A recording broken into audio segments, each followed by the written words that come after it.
Jeffrey, you and we connected back during the COVID insanity, and I know maybe I'm supposed to move on, but I haven't moved on. I can't understand totally how the land of the free succumbed the way it did. Can you help me understand what happened? Well, I'm just glad you're asking the question because everybody else seems to pretend like nothing happened and that nobody should be shocked by this. Yeah. I'm dealing with crazy reporters all the time now, demanding to know, how it is that Brownstone Institute's become supposedly so influential. And I always say the same thing. You can't shut churches all over the world, force everybody to stay home orders, destroy millions of small businesses, impose travel restrictions between states, and do it all over the world at the same time, and then follow that up by the forced injection of an experimental technology that had not been ever tested for safety and effectiveness, claiming that this is going to end the pandemic when every virologist in the world knew that that wasn't true. You can't do all this stuff and not expect some blowback, some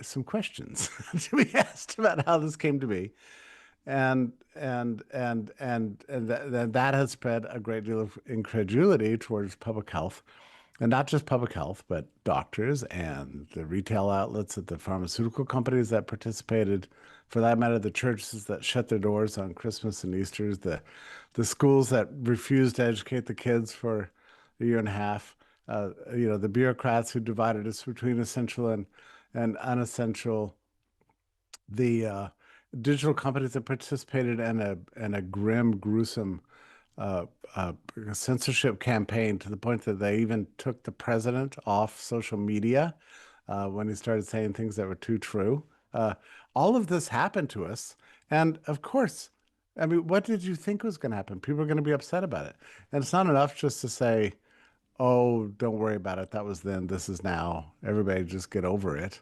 No, it's permanently affected an entire generation, and we're going to be living with the consequences for the rest of our lives and that of our children too. Nothing will ever be the same after this, and it's just naive and absurd for these media outlets to pretend as if, you know, Brownstone Institute alone somehow generated the public the public anger. I mean, it's absurd. If anything, we're trying to ask the questions that are going to get us the answers we need so that we can get over it, and but we can't just pretend like none of this happened.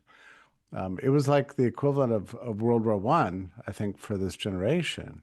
And you can't just wish that that never happened. It did happen, and we're going to get answers and hopefully some justice. And there's going to be uh, tremendous consequences on the loss of trust in all these institutions, from big tech to universities to churches to government to doctors. Everybody's been affected by it. So it's the most profoundly devastating thing that's ever happened to our country, I would say. At least it compares with World War One and World War Two, and the questions are not going away. Jeffrey, you mentioned the loss of trust in institutions, and I'm someone who firmly believes all nations are built on their institutions. That you really have to have good ones. If you have good ones, you have a good country. If you have bad ones, you have a bad country. And now we don't trust our institutions now, as you just pointed out. But isn't that in a way a good thing that we finally found out just how sick, demented, and evil so many of our institutions are? Yeah, I want them to be good, but if I can't have good ones, I at least have to know they're bad.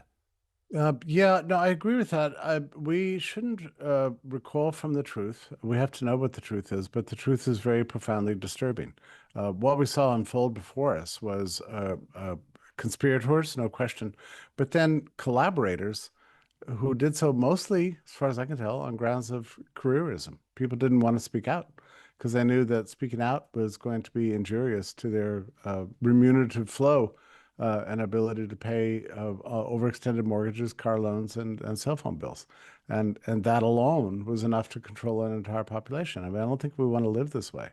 Um, I think we place too much of the burden on the handful of courageous truth tellers like yourself, who happen to be in a position to be independent enough to do it, or were willing to take tremendous personal risks to their career. And most of the people who spoke out, especially in the early period, faced terrible consequences for their decisions.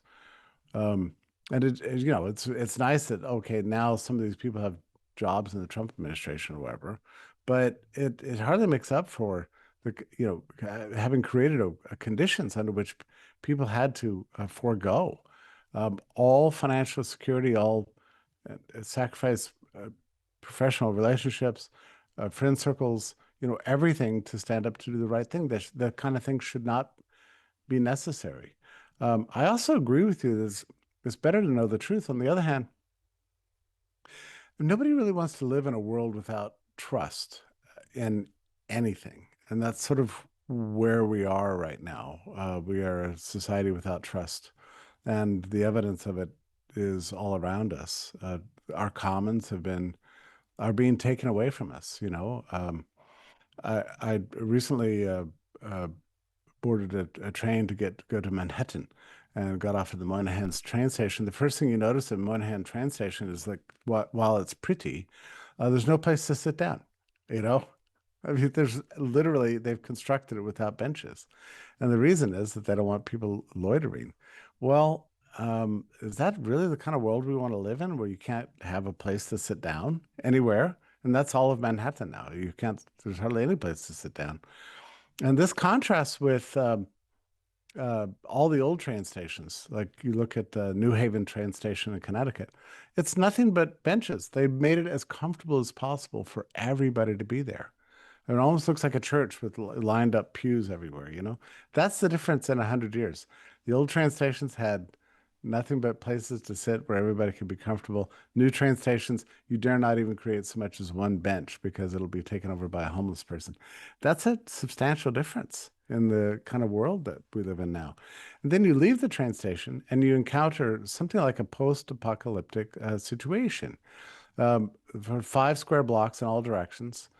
Um, I've never really wanted to wear a mask during COVID, but I want to wear a mask now when I visit Manhattan because there's three competing smells. There's urine, pot, and trash. Okay. So, and at any one waft, you're not sure which of the three is going to be dominant, you know, but one of those three is going to overtake you and mute the other two. And then it's going to flip 1 block later.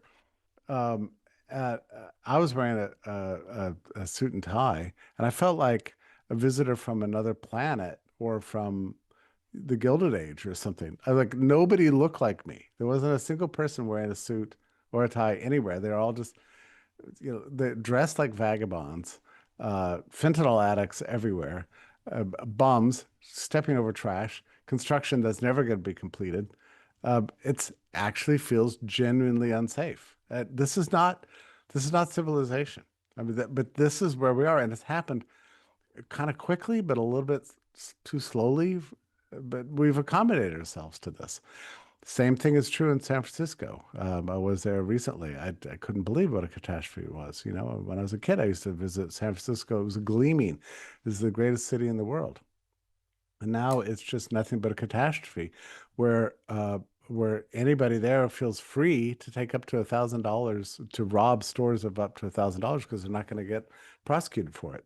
And human feces is all over the sidewalks. I mean, it's indescribable. I mean, that's sort of where we are as a country. And it's not everywhere, but it's in a lot of places. And the problem is, as far as I can tell, is it's spreading. The COVID response kicked all this off by demoralizing the population and lying just constantly. So it spread as sort of nihilism towards public life where people don't even believe in truth. In fact, our top intellectuals now say this. There's no such thing as truth. Who cares about truth? Truth gets in the way of getting things done. So NPR can be relied upon to lying to you every single day. I talk to reporters at all these top venues all the time, and they don't care about the truth. They're concerned about everything but the truth. They're concerned about keeping the establishment in power as long as possible and stopping people like you and me who want to talk about what's going on.